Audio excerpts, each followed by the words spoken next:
anu katalang yalak cine tangbe ma sangalibu Jisu Krista ya yang selam pumanok suci menma jembu melanda China tamnang sabu hibang me pumanok bumbong atam singna tamlak cine tau hipak ya nang hatlem ya ngani fasting and prayer nyulak hatu taidam tam yang ke yang boy mabu katalan ipayok tau keme ngani pray and fasting yalak atau taidam yalak petawa remind na malak cina tau hebak yanang yalak petawa jame ipaning kebisiam bumanok nyaulia yup na tembu taidam ni 19 April 2025 hebak 6 a.m. to 12 noon number chama 6 to 6:30 wilaka paije changki associate pastor nyime 6:30 to 7 pastor lemme 7 to 7:30 a.m. wilak Yumati Motion Associate Pastor Woman Plime 7:30 to 8 a.m. Wilak Pajay Puman Associate Pastor Ngame 8 to 8:30 a.m. Wilak Pajay Noktu Deacon Wokme 8:30 to 9 a.m. Wilak Pajay Humban Associate Pastor Youth Nitme 9 to 9:30 a.m. Wilak Nyainaw Manpo Associate Pastor Tatme 9:30 to 10 a.m. Wilak Paijay Ahat Associate Pastor Tume 10 to 10:30 a.m. Wilak Paijay L. John Pumanok Secretary Panme 10:30 to 11 a.m. Wilak Chenau N. Peter Associate Pastor Panmachame 11 to 11:30 a.m. Wilak Paijay YP David Hospital Chaplain Panmanyime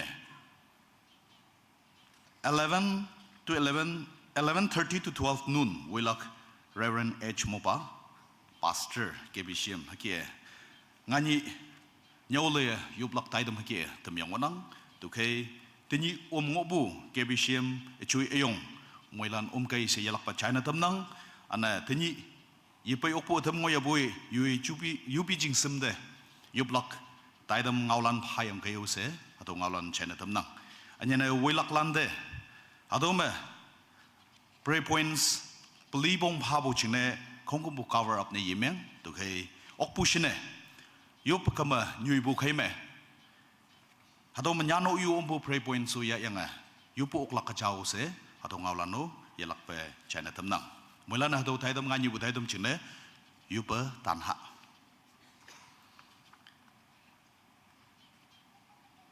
yup nok yane KBBB Youth Convention Planning Committee meeting Pumanok office में सोलक तो के planning convener and secretary ni wibu members lan muilan omlak chine atau ngalan China tamnang first time awang ba meeting ni menglak to ke member lan awio fella ye mengbu ke use atau ngalan China tamnang ge yupu hipakcha yahunang yang bukie 71st KBBB Youth Convention Taidam Tening October 24th to 27 Mongme Yalangonang KBCM to man host ne menglak atau tuijong nam nolak chine Planning Committee le yangonang to kay Planning Committee lan chine special yupu hipakcha ya hunang to kay taw men e wande chigmelom lange convener wibu members lan pulpit songde chama pailak chine to ngalan China tamnang Paijay Chim Kai convener, Paijay Manchun secretary, Paijay Tameng Wakem member, Paijay Ich Jingpai Talau, Paijay Y Pongpa Wakem, Paijay Che Puman Chingai, Hipak Yalak Chine, Tau Men Ewande, Om Shukuma, Mamam Sepelak Chine, China Damnang, Paijay Tungkim, Wakem, Paijay Chenpo Tamnan, Nyuma Lomai Walo, Nyuma Mongyin Samnyu, Nyuma Mongyo Walo, Nyuma Pangpong Tumpang, Mission Board Chairman, Associate Pastor, Youth and Office Bearers Lam, Paijay Pangsing member, Paijay Chingsay member, Nyanao Apeng member, Nyanao Lichao member, Associate Pastor Woman member, Nyuma Chuime member, Nyuma Nguntok member, Deacon Board, Pastor Pa Wuyang Shoshan Balan, no chama pelak china tong nang tu ke do my planning committee dal de sai kineme yo patam lak china jingmalam lenge ordin minister apalam chama pelak china naman de request ne menang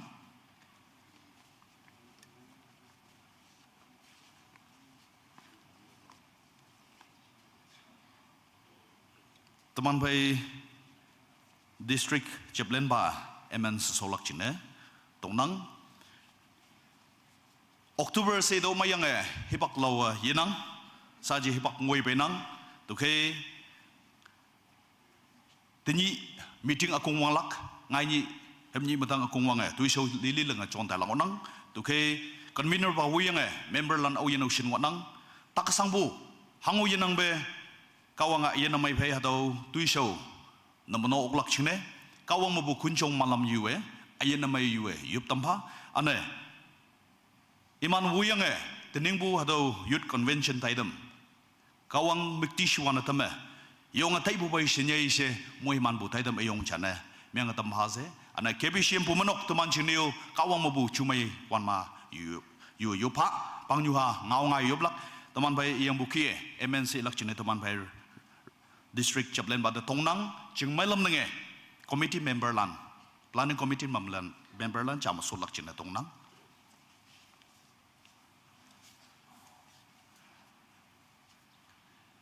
teman Kongo macam sa yupoi pakai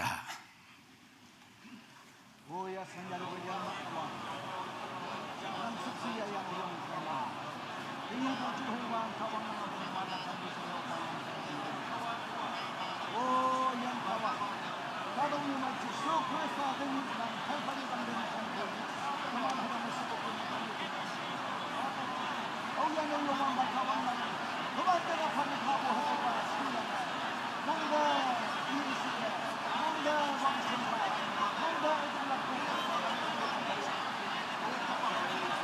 Ini hadamnya, jadi sudah terbuka. Semua lakukan hadamnya, masa dengan lakukan. Oh, ini sudah hadamnya sudah. Semua lakukan hadamnya.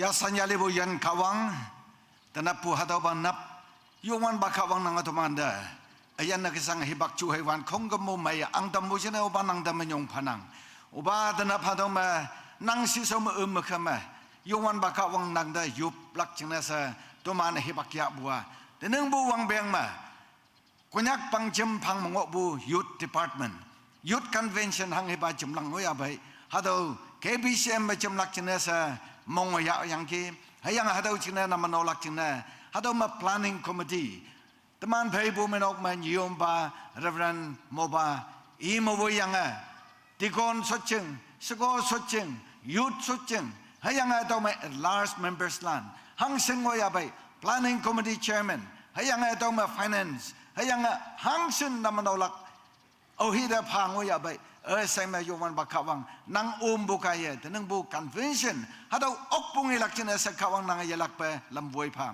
oh yasan yali bo yan kawang tenyi hadaw mejumong bu pangyo halane yuwan bakawang nang mukti siwadama hangiba convention yalakai hadaw taidama yasan yali may kawang nang de minyong pa bu fai ya oklakchina sa juhei wan amay ayan amay hibak amay hagasanga Taibu yambu kongkambu kawang nanga mohiman pai angatam pau se hadome anyene planning committee members lan kongkambu Jisu Krista nanga yalak pa pau dike auhiu taka sangbu mongsang mongbyangbu yafan ma ang nayidamba kawang nanga lambui pa se Jisu Krista nang men mafana fayup nang ki ubanang mongwe yo amen.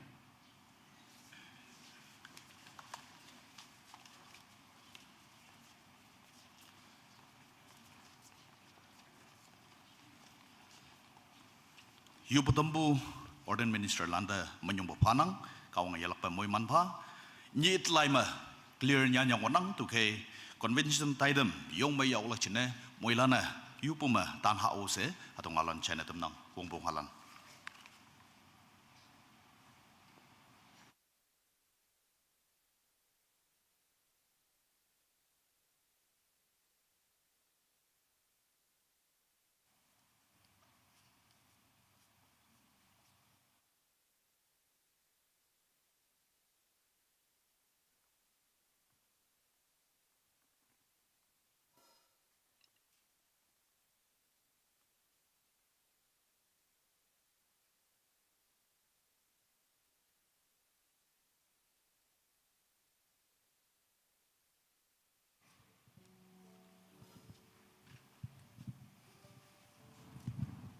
Wala na namay. Good Friday at Amanda. Tay na tambu. Kawang agkanbu pay taman siyangbu. Hadaw tay na tambu ngunang hayang atanapo. Kawang daminyong palak chingna. Hayang ayalak pa. Ihalom Jisu Krista taman ayin chingna panapawda. Kumlak hayang atingyang siya Bible Krista na maylan. Oilande kawang muhimalak siya. Yupatan ha. Atanjaan yu yalak pa kawang magtishiwa hemlok atay ha. Hymn number 63. Hymn number Tawag Malim. 63. Jisu I kaya. Nothing but the blood of Jesus.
Glory to His name. Ida minyong to.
62 Yasan pu ingau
Calvary lam nyume.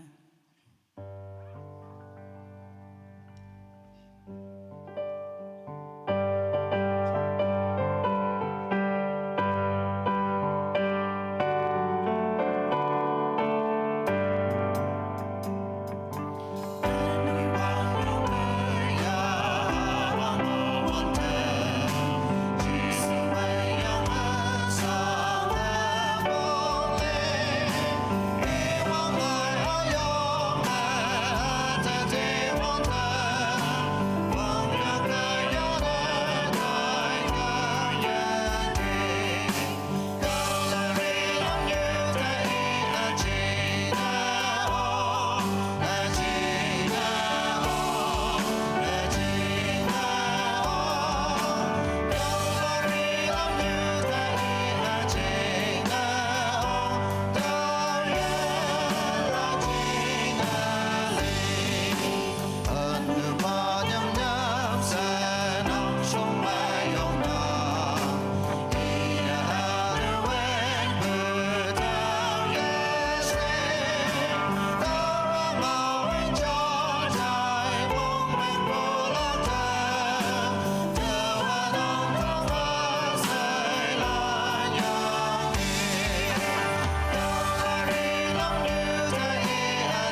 for a chai me ka keng me walan ta bu de menga ma cham se yong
hem woya lokale tambu akung de mong maya yanang kawanga moy mansi moy lande ni mai Krista me ESA kana debu tenibu speaker associate pastor KBCM Youth Ministry anio chande tawa wang sampai ESA debu pumanok soching Reverend Nyumba Mawoibu KBCM Christian Kata Amailan. Teni Jisu Krista aching na sang hayang apong hayang a Calvary tang bem to ong se ating lakpu phai auyen ausin payangoi deki numana de mongmaya yanang kawang ay moy mansi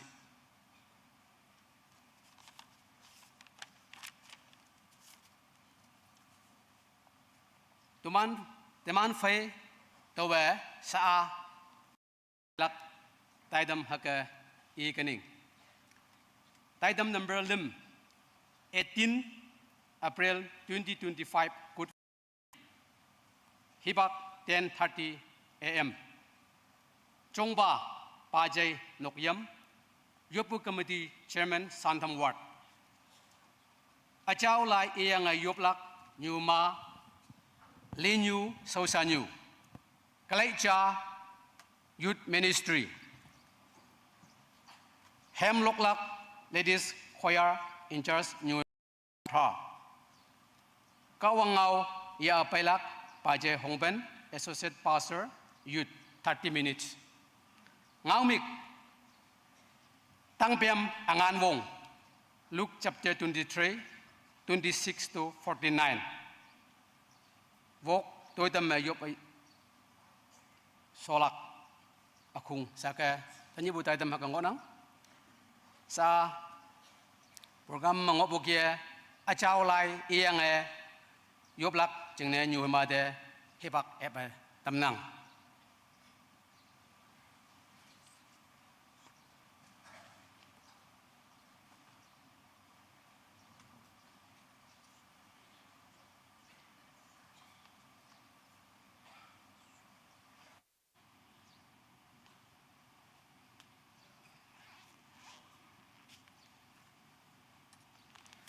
Teman pai awang na pai benja tau hatau ki ikene